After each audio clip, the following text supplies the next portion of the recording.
So I'll be showing you how to convert live photos into videos on your iPhone. Now for this tutorial, I'm using an iPhone 14 Pro, but you can do this on literally any iPhone that has the live photos feature. So what you need to do is go into photos and find that live photo that you want. Let's say for instance, this one.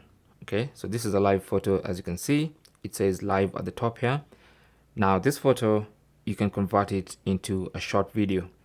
So what you need to do is tap on the three dots icon in the top right corner and then select save as video.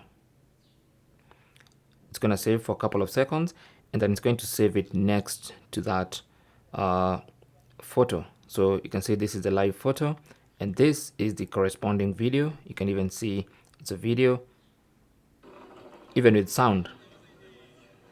Okay, and that's basically how to convert live photos into videos on your iPhone. Thanks for watching. Leave your comments and questions down below and good luck.